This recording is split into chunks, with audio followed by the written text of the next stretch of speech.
At the start of the piece, you go into some kind of dream world.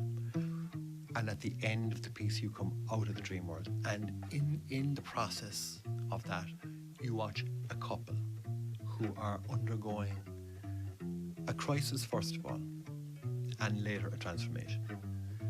And also how a couple interact with Cork, or the notion of Cork, or the myth of Cork and the myth of Cork City, how they interact with that to help themselves transform into something that they couldn't have imagined at the start.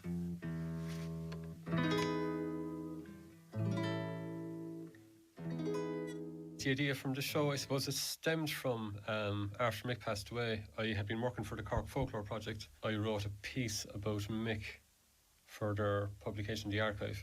And after I published it, I sent a copy to Mick's sister Marie, who lives in New Zealand. And she remembered me as a neighbour and our family, and she liked the article, and she told me that she had a lot of his writings and his songs and his poems.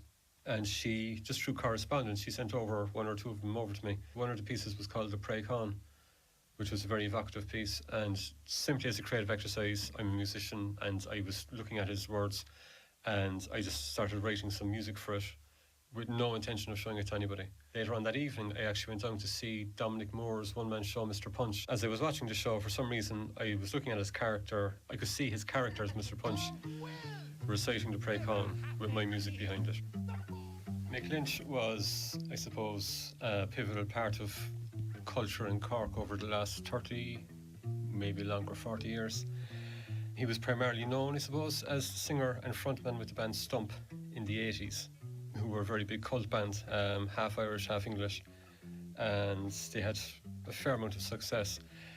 Prior to that, he was a singer with a band called Mean Features, who were part of the whole punk scene that emerged from Cork in the late 70s, early 80s, down the Arcadia, with bands like Micro Disney. I think Mick actually was a part of Micro Disney. Later on, he worked as an actor, I think with Cork Durka, and he was also a founding member of Doughta Puppets, who are a pioneering puppetry company from Cork. And he also had his own act called Dawn for Chickens, which was this very eccentric sort of one-man show he did with a guitar with no strings. And he would do very witty, satirical, observational songs about Cork and folklore and the characters and the history of Cork. We ended up not so much with songs. They're like little vignettes set in Cork. But it's a sort of, it's a mixture of the real Cork that we know, a historical Cork, and there's a kind of a slightly surreal, actually there's a very surreal folkloric Cork. On a cold and rainy Friday night, it's Cork, it's mid-December. I was waiting for the girlfriend and I hoped that she'd remember conversations from the night before. The both of us was pissed. We said we'd meet at 5 o'clock, or was that 5 or 6? I thought I got a 50 when the clock read 5:30. When my mobile rung, it was your one. She was rough, but still alive. I've only just got up, she said. Me eyebrows must get lined. I'll meet you there 8:30, no, make that 8 or 9. As I stood there in the shelter at the front of Roach's stores, me mind was in a torment and beneath my breath I swore I hadn't had my breakfast. I hadn't had my tea. I was feeling numb, I was feeling glum when a thought occurred to me. Just go round the corner to a place where you'll get fed. Lay off some dosh for some princely nosh. By my stomach I got lead. For me, as a woman, to be singing some of the words, they're very strange and they're kind of alien to me in some way. But I really like that. I really like the challenge of that, I suppose, because it just brings me to somewhere else as a performer and a singer. The series, the fact that it's a song cycle, I've never done that kind of thing before. The fact that it has a narrative, the fact that Cork is one of the main characters, it actually makes me quite emotional because it brings things up for me from my own past. Mark is quite keen on the idea of the jazz idea of riffing and not improvising, but just letting things happen on the night that we may not have rehearsed.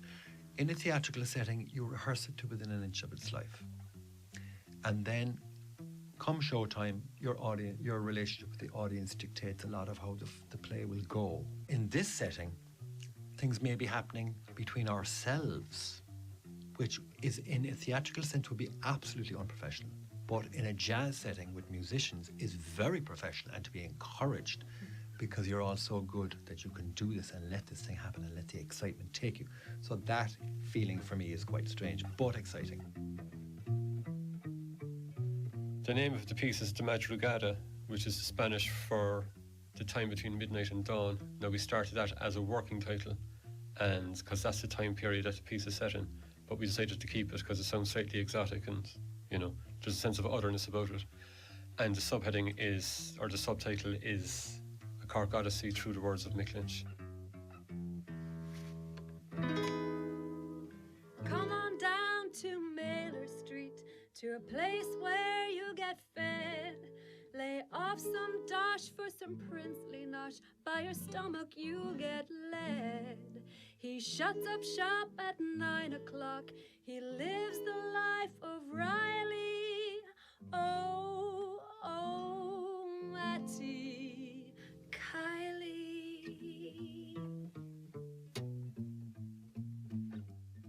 We have been given a bequest of Mick's work. We have been given a gift, and we are going to respect that to the utmost of our ability.